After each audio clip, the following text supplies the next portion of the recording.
Ako video eh. Kamang. Ikaw na lang kamang kay Diki. Nice one.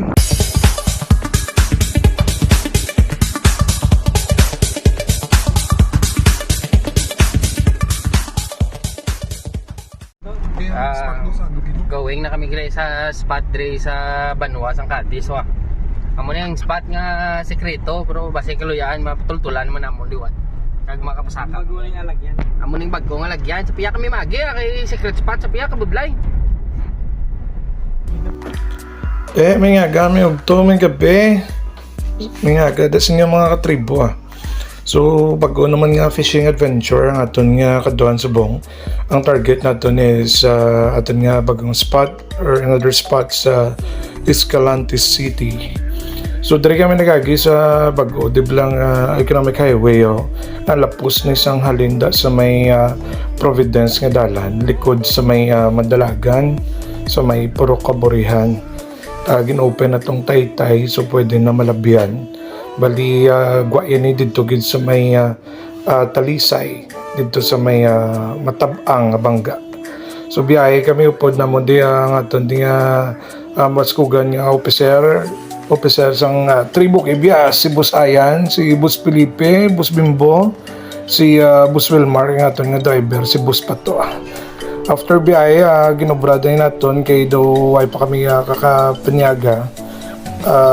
Hapon katuluyo biyahe kami mga 2 PM drop by kami anay dis kapihan nga nakita na mo sa kilidalan anti-stop lamag magwa sa may Manaplang way pangapi kami danay so obra na mo di storya ginagmay planning kag kung anong tripping kung ano pwede mga needs naton karon sa aton nga jigging session. Ari na nagabot natin nga pizza. Tilawantan ng pizza no ibebe. Kung ano na be. Namit gani kag sa Bruso nga pizza no ibe ni. Thank you kag shout out sa grupo nga nag-sponsor sa Pudo. Boss Wilmar kay Boss Felipe. After pakal alams na biyahe na kay excited ng tanan from Manapla going to Escalante do mga 1 hour and a half ning biyahe naton. Taway sandalan kag thankful man ta nga safe ang biyahe tanaw. Shout out sa driver kay Bus Pato swabe ang pag drive. Nagabot nito sa spot ari pasulod na kami.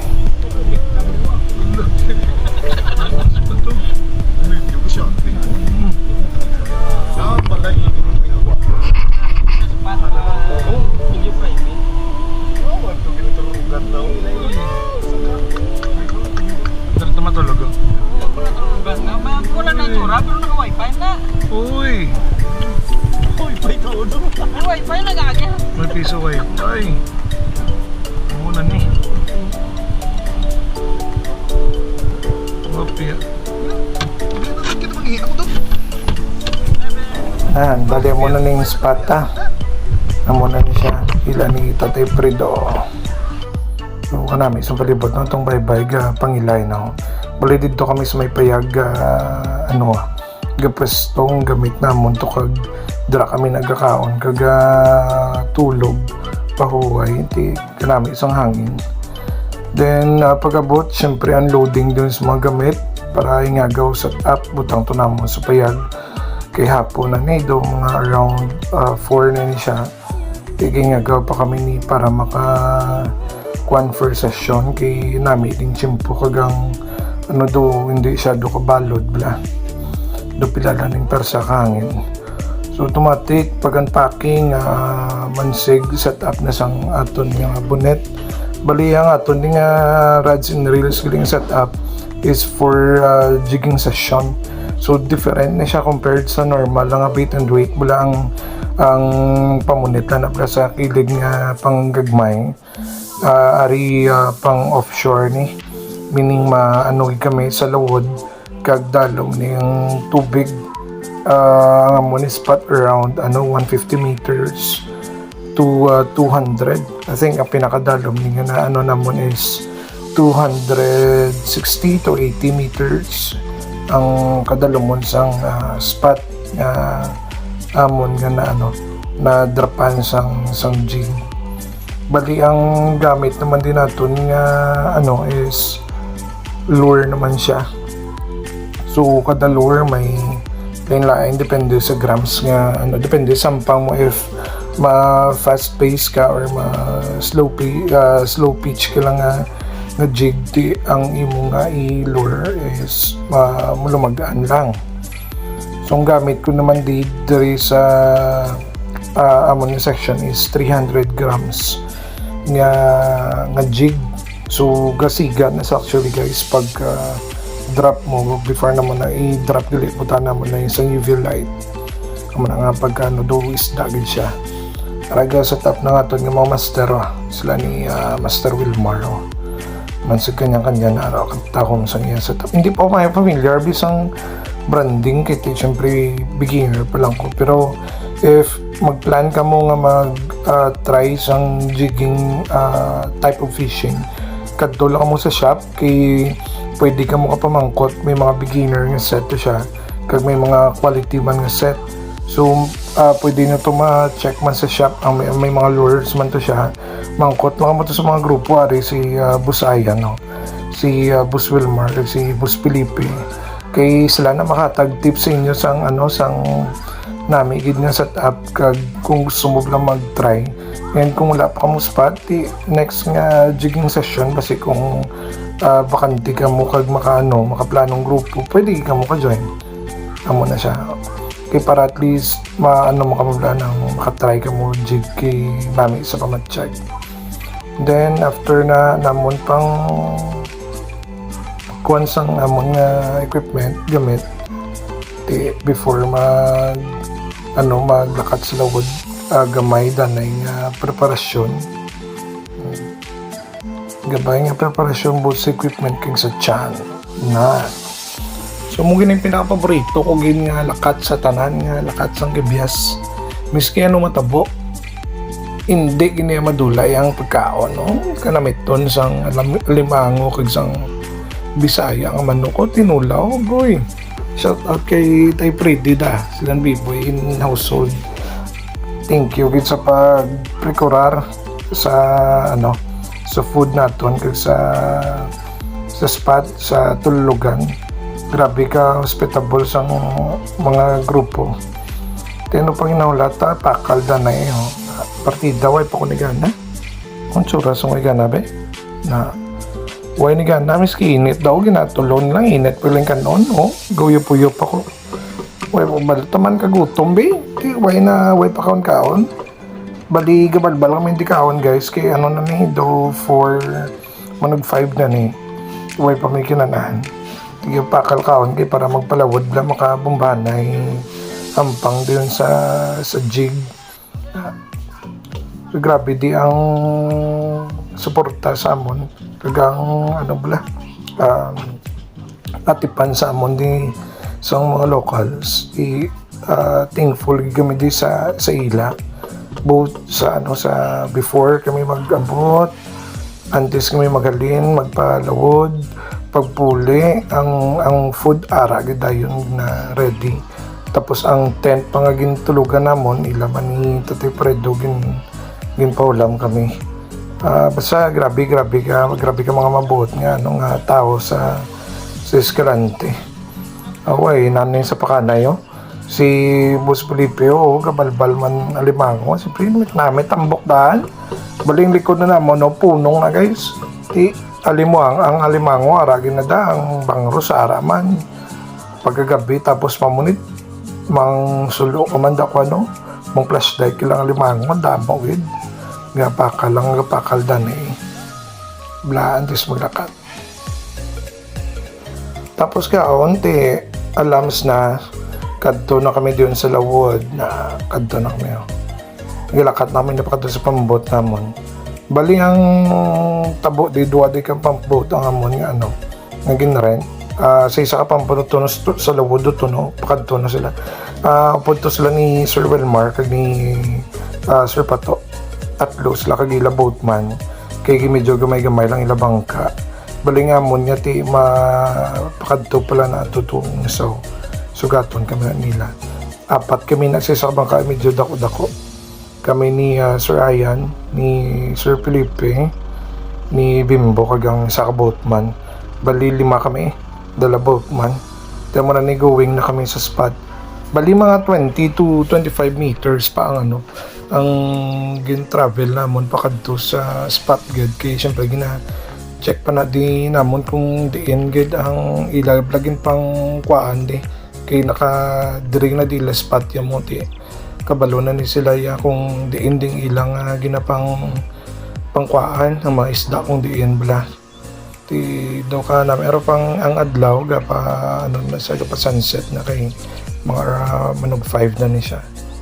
Pag-abot sa spot alam na drop dayon ito para kami ni Sir Ayan balik drop lang ko na sang lure. Pagka touchdown to sang lure sa dalom amo na doon bumba na diyon jig bali ginapasigana na mo UV light ang lure kay para pag-abot to sa dalom ga illuminate na siya ti kung butungon mo ang pangon mo sa ang imo nga lure do isda na amo na sa ang lauton ka ka mga big fish man sa dalom pag mo nang ilang kabon ti sige lang na way na untat nga jig makapasaka ka naman 50 meters drop mo naman siya mala nang panganay sige lang ti may hinay nga jig may fast jig man ti depende kung anong masawaan mo aring yan ni Sir Ayan yun fast jig na siya muna na ti kung kuanan mo na sa dalo mangimotong lure ga saot na mo nang amagon ka isda ti depende na sa hampang kung matukban dara mo na sa mabatsagan kay butongon ginasa butongon gina isda hindi gina pag kay masabit ginang isda kasi siyempre taga da hindi man log-lahog lang taon ta diblang ang away ni Sir Wilmar sa nakuha yung ni grouper lang taon ta kung paano yung pangon kag pasakao ng isda kay siyempre naman malingaw ka sa hampang makurious ka lang kung paano yun ang pasaka mo na kadakong isda lang taon ta dam ng taga nagpaam na kami taga subong ikaw na ginakwaon anot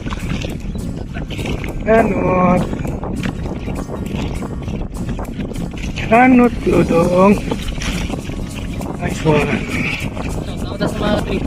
sa tripo Sir Ayan, shout out na Sir Philip Sir Andot kag sa tanan nga taga Kibukibyas ari na pagtimalos look and listen ngayan pre nakabundak na yung pre first trap pre paningwa na mo na maningwa mo kami di yung mangkira mo paningwa man shout out sa mangkira na mo na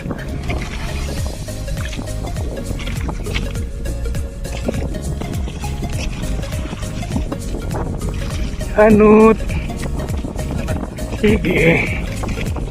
sige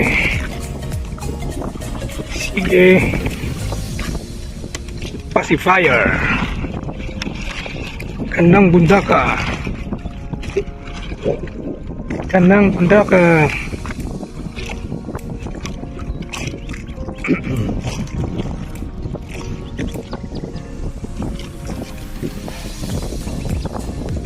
anot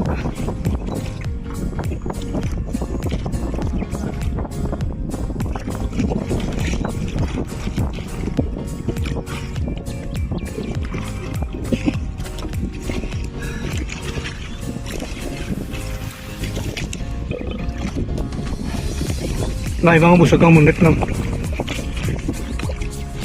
kita tumo man Out sa mga taga-Sipalay Shout out. anglers amigo na namin kinikaran first jig sa 2024 February na nagtumong 9 happy Chinese New Year sa mga amigo na may dugok na sa inis nga kung kameraman umamong tama ito kung ipatsay lang da prepara lang kapang ha?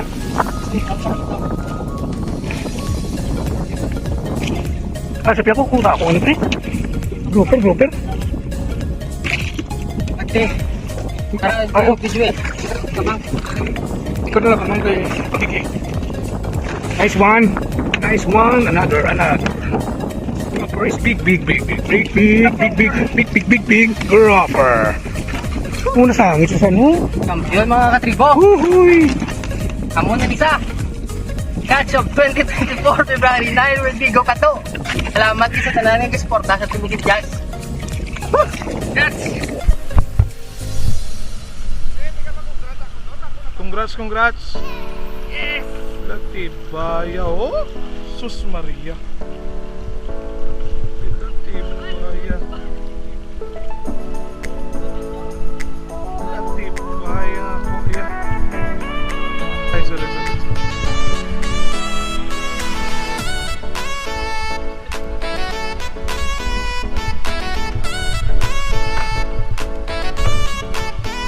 Tanan taga si Adanay.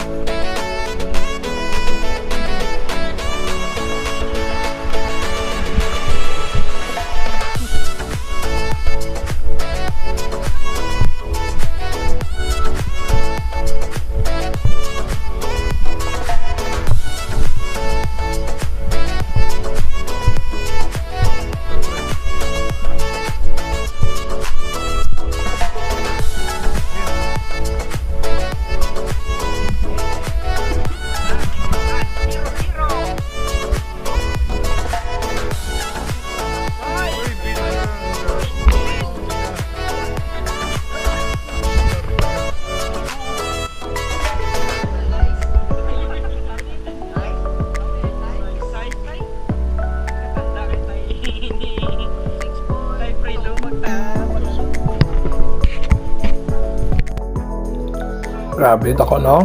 Doon di pa nga din pati yung na pagkita isda nga perte dakosus. Grabe gini yung excitement ko yun eh. Excited ko di pagkita ko isda mo. Kuti subong diri na hasta nga ito nga video until sa next naman nga fishing adventure. Shout out na sa tanan nga mga tribo kibyas, more power lang and more fishing adventure. See you next vlog. Bye bye.